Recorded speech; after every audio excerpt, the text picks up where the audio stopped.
Culture is one of those slippery subjects that hard to define, hard to manage, but really important for effectiveness in organizations.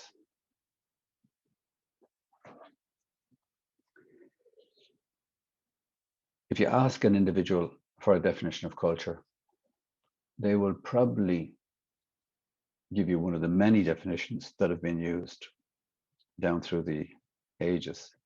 But even back as far as 1952, Kruger et al.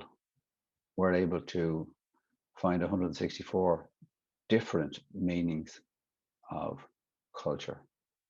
And you can imagine that it's probably increased since then.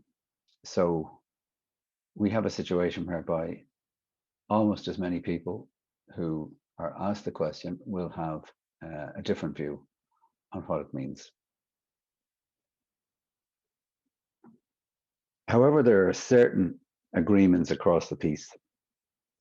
So when it comes to that difficult aspect of definition, there seems to be a general feeling that it revolves around assumptions. And a critical aspect of the assumptions is that they're shared. So assumptions around the way things are and the way things should be, which are shared by a group of people.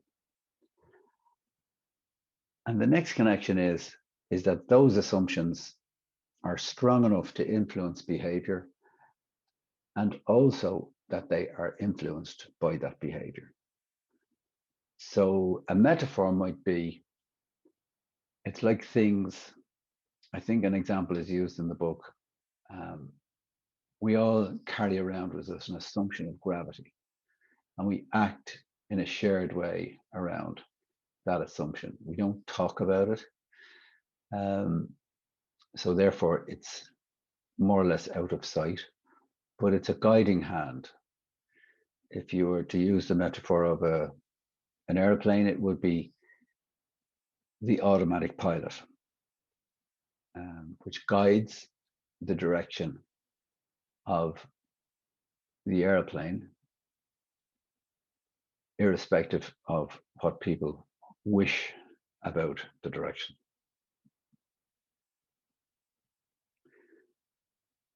Martin and Ferenc put together a really useful model of the way culture, behavior, cognition, and artifacts work. And again, they separate out behavior from culture. The key emphasis in this model is, and the definition, is that assumptions, is that culture is these shared assumptions, and that is separate to behavior. So behavior acts on culture, culture acts on behavior. And some definitions might include behavior in their definition of culture, but in actual fact, Martin and Ferenc deliberately separate this out.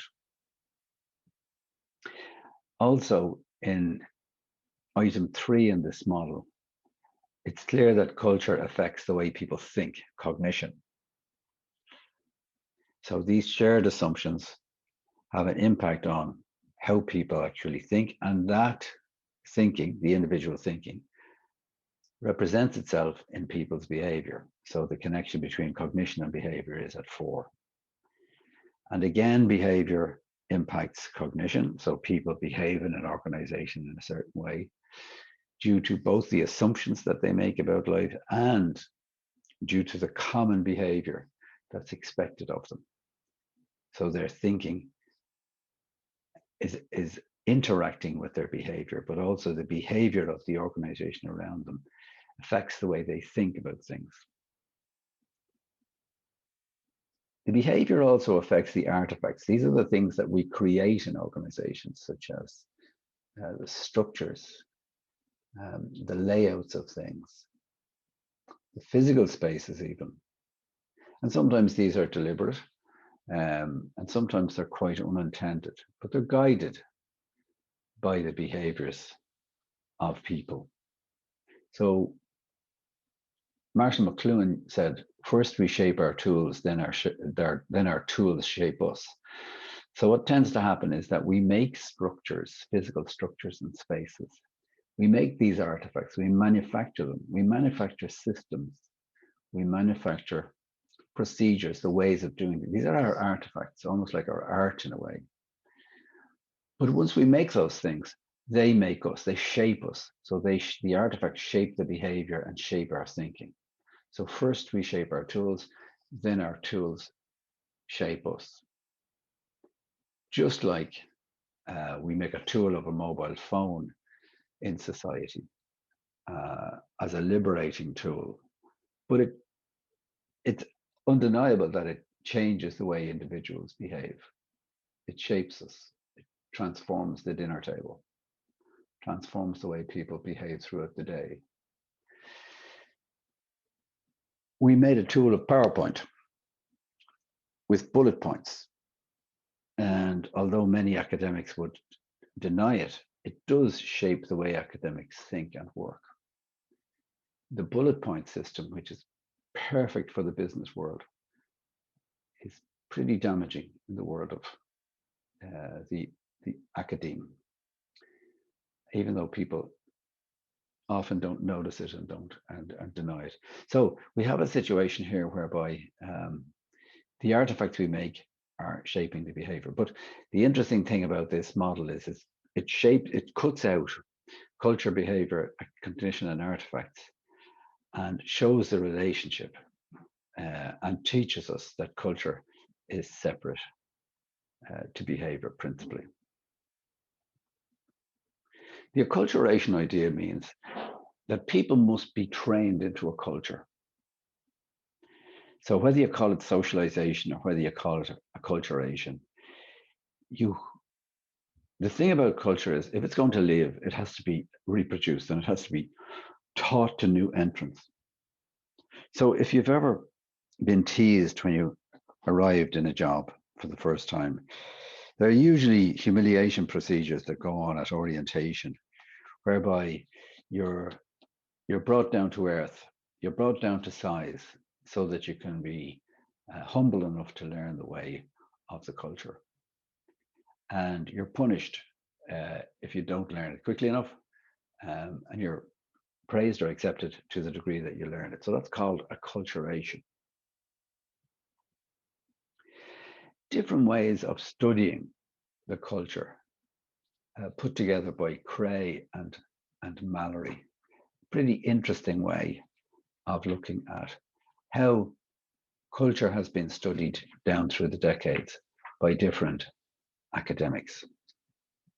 A naive comparative study of culture tends to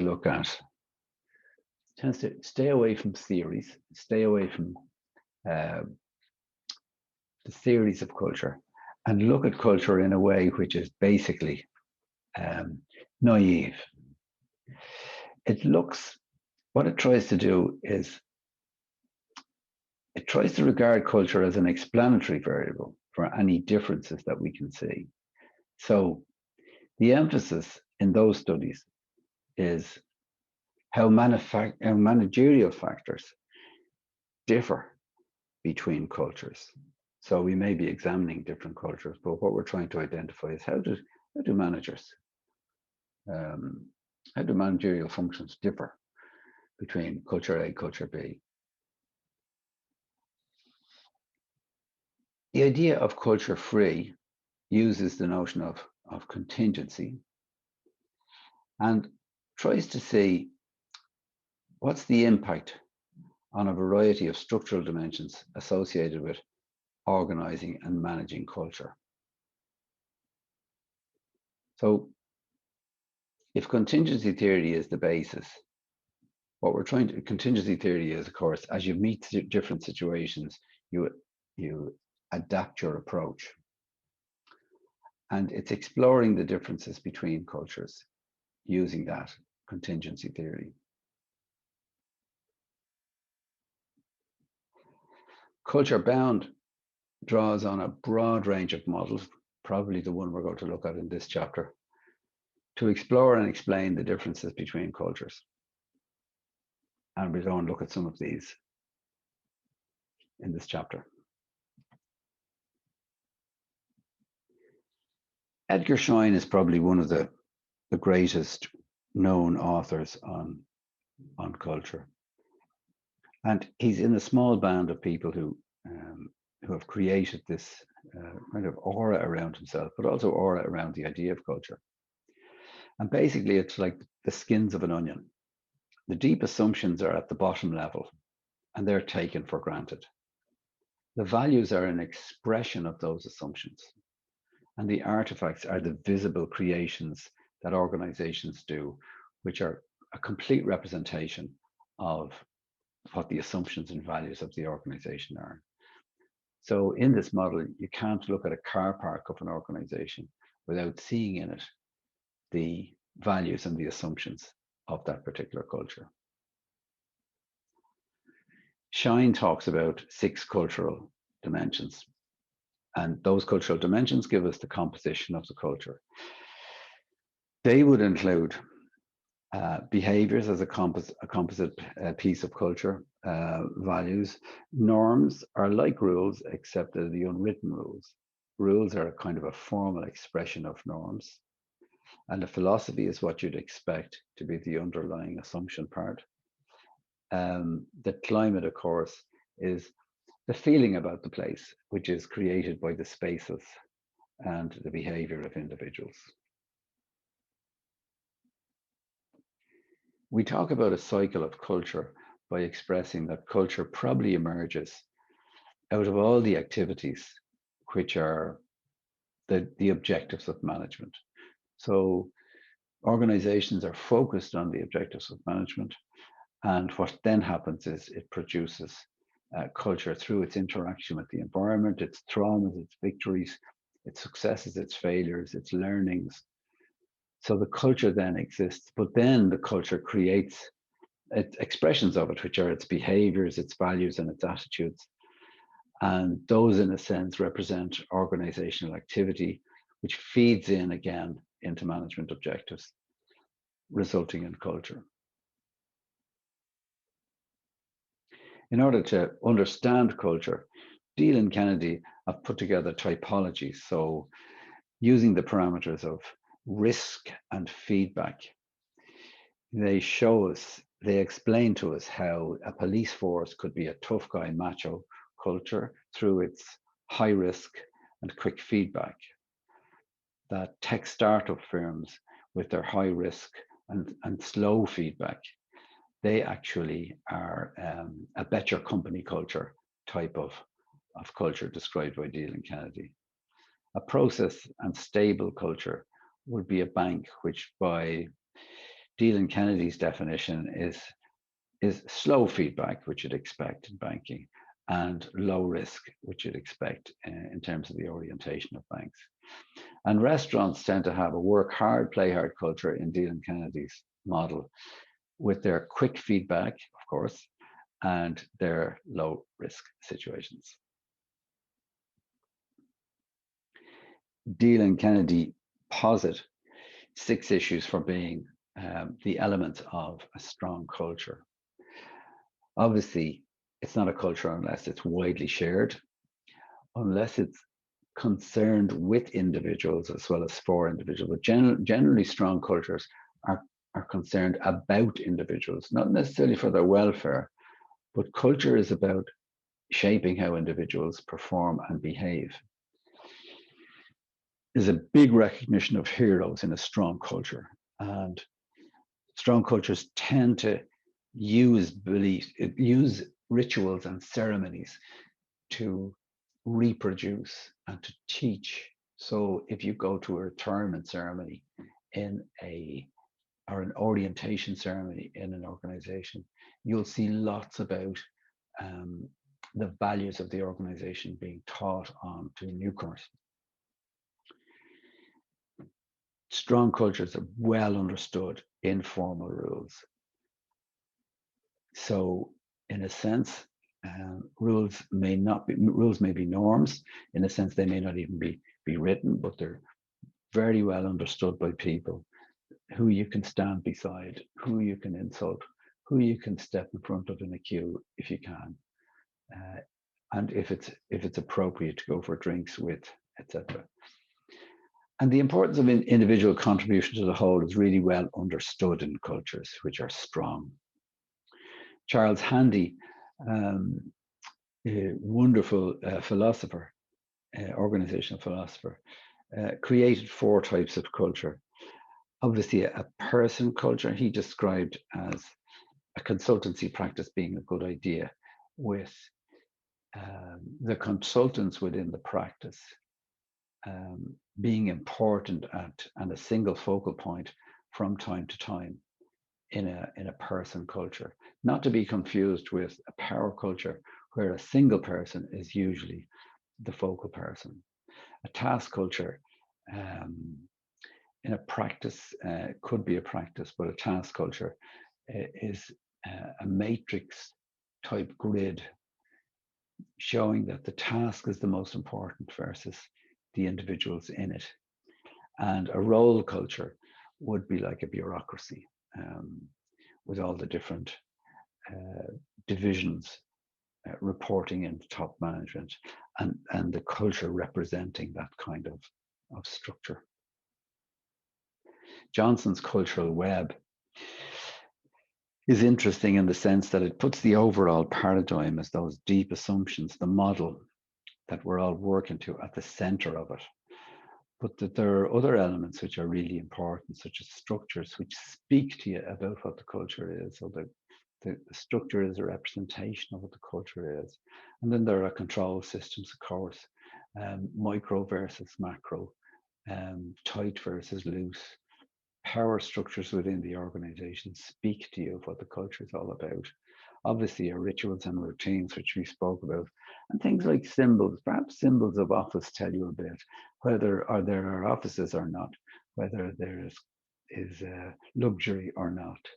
And the stories that people tell. The cultural web includes the stories that people tell. So the purpose of a story in a culture is usually to teach newcomers about what's important and to remind the people who are there a while what the culture is about. Cultures are pervasive, but they're not complete monoliths in the sense that there are subcultures in organizations, some of which can be enhancing and some of which can be parallel or orthogonal, which don't interfere. Occasionally, there are countercultures which clearly oppose the prevailing culture, but these are usually, if they exist at all, it's because they actually aren't a serious threat to the main culture. If they were a serious threat to the main culture, there would be war, or if they became a real threat, they would be extinguished. In terms of the determinants of culture, you could probably list these by brainstorming them, but obviously history and ownership of the organization has a lot to do with it, and how the organization has proceeded and learned from its history, its successes and failures is important. Big versus small has a big impact, and so has technology an impact, just as our tools affect us, our technology affects us. We're affected, our culture is affected by the goals and objectives of the organization, how they're framed, how they're pursued, and how they're rewarded.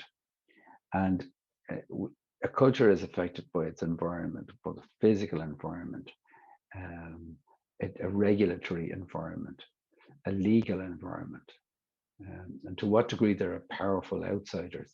If there are powerful outsiders regulating an organization, you'll probably find that it's a culture which adores hierarchy. If there are no external tough regulators, you have the opportunity to have a different kind of culture. And obviously the people that are hired into organizations and the people who turn out to be heroes, they have a huge determinant effect on culture.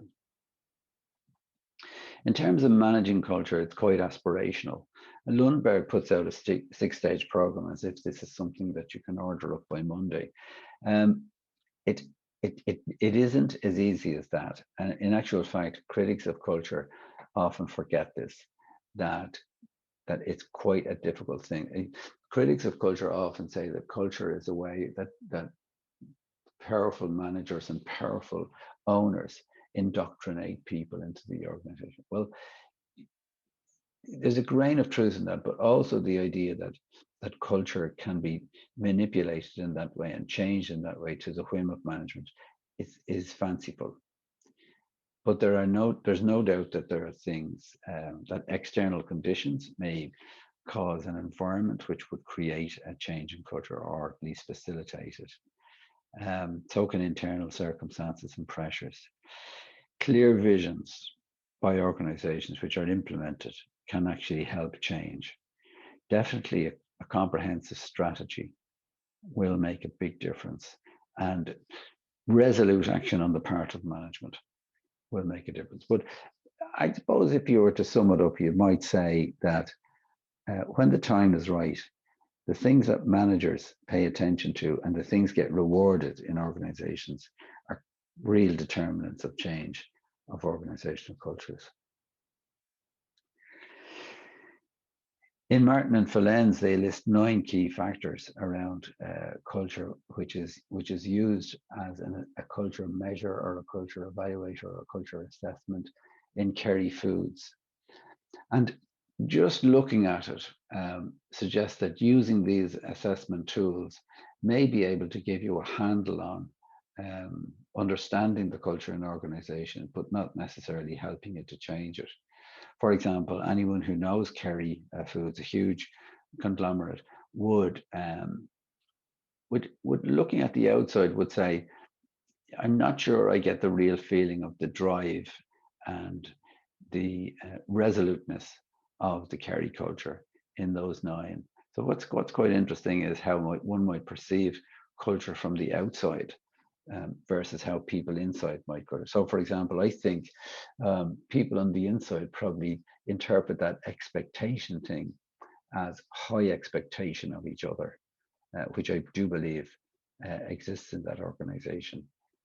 But just looking at the word expectation, it doesn't ring as powerfully as when you experience Kerry. When you experience Kerry, you see it as something which is pulsating in the organization. In terms of national cultures, Trompenaars is one of those really interesting individuals in relation to culture. So Trompenaars is responsible for a classical text, riding the waves of culture, I think is the term. So Trompenaars became famous for the popularization of culture with this really wonderful work. So research between Trompenaars and Williams has identified 7 dimensions that kind of show how values differ between cultures. So, for example, universalism versus participation. To what degree does organizations value allegiance to rules versus loyalty to people? Obviously, individualism versus communitarianism is quite self-explanatory. Specific versus diffuse tends to look at the way people, organizations value facts and impersonal business relationships versus those who prefer to look at personal relationships within the business. Neutrality versus effectivity is the degree to which you can hide your emotions, where you should hide your emotions, or whether it's okay to be open with your emotions. And inner versus outer is usually the degree to which people perceive in the organization that their inner self controls things versus the outside world controlling their environment, etc. In terms of achieved status versus ascribed status, it's really the idea of whether a person can achieve a status in an organization through their work and through their performance versus status in an organization, which is described by the level of in the hierarchy which you achieved. And sequential versus synchronic time reflects the difference between in their orientation towards the passage of time. So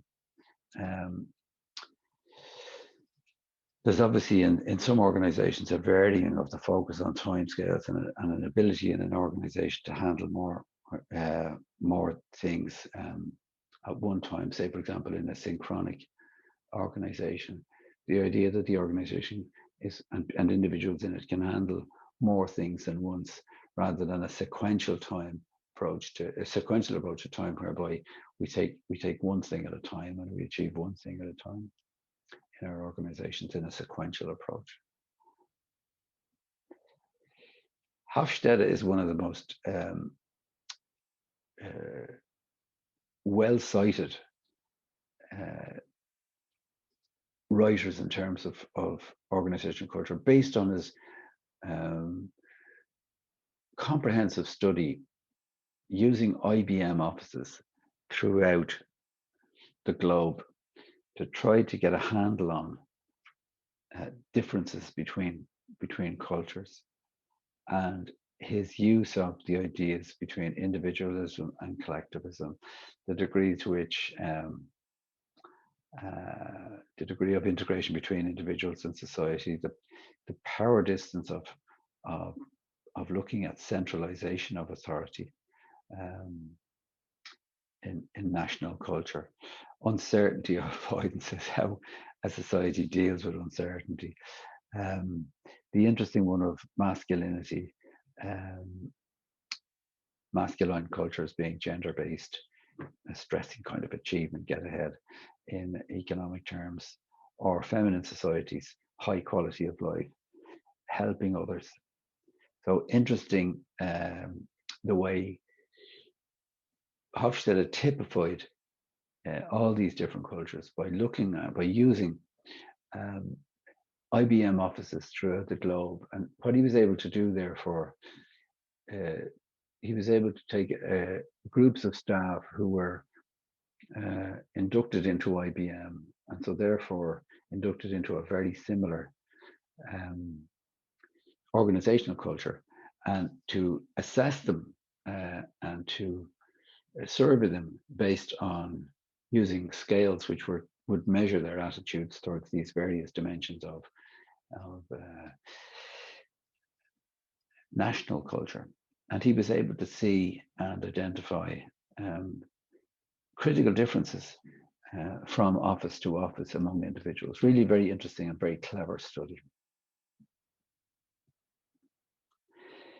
Hofstede talks to us about describing the differences between actual countries over these dimensions, so these 4 dimensions, and showing that the challenge for us in moving from one type of culture to another and managing effectively in that particular situation. So we can see how the challenge might be for a person in a masculine Australia type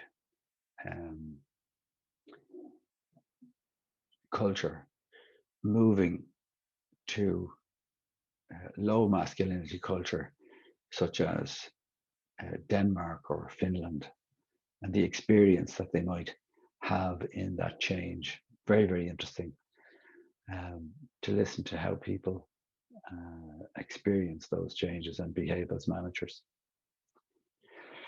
So what's great from study of culture, national culture, it shows that how dimensions that we take for granted sometimes with our ethnocentricity, we take for granted some issues, but Trompenaars adds to our knowledge by showing to us that some issues which we take for granted don't play across the world in an even way.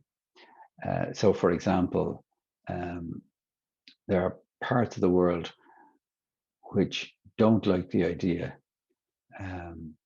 that individual members, especially that glorifying individual members of a group, can show up other people and object to that. An amusing one is where some cultures can be motivated by feedback sessions, but others translate feedback sessions into, as Germans might say, enforced admissions of failure. So sensitivity around those things has got to be done really well. The idea of decentralization and delegation, which is really popular, for example, in HR and some of the staff functions. It might be working in Anglo-Saxon cultures, Scandinavia and the Netherlands, but have real challenges in France and Spain.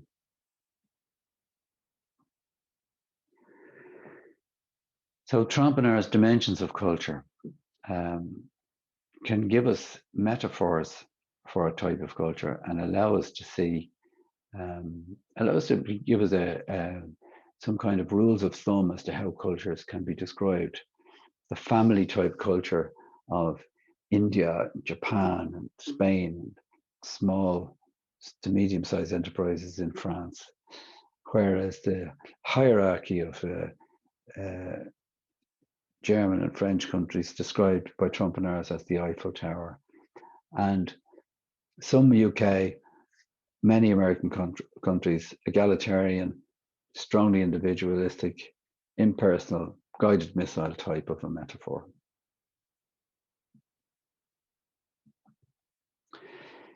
In terms of globalization and culture, Yip describes a three-stage process in achieving globalization. And Barrett and Goschel talk a little bit about international versus transnational. So organizations which are international are globalizing in a different way to organizations which are transnational, which is really exciting from a point of view of organizations who do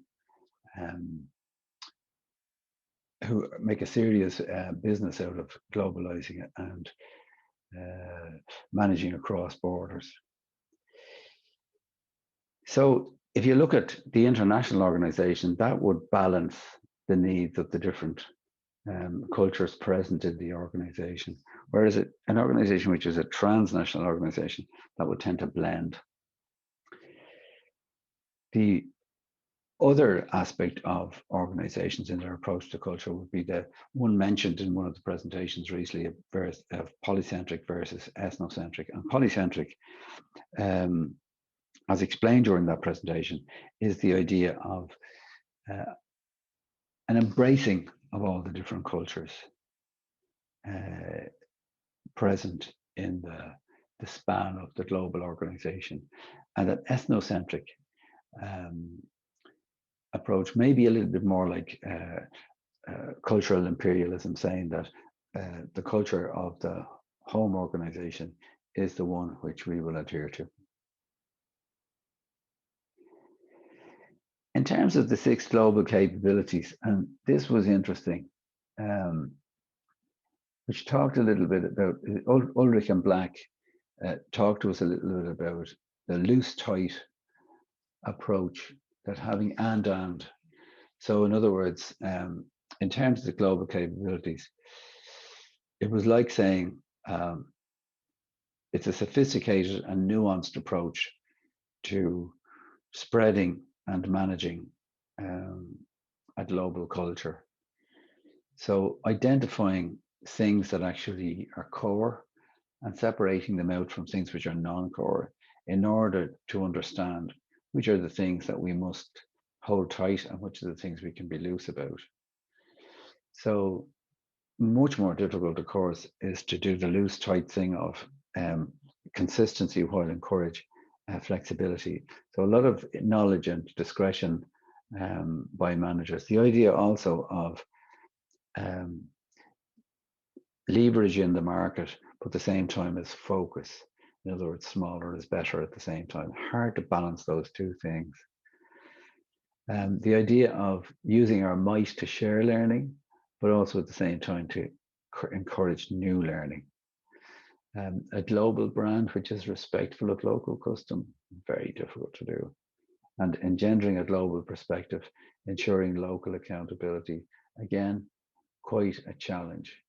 Matrix type organizations can be successful, but they usually end up in tense situations for employees. So, culture in organizations.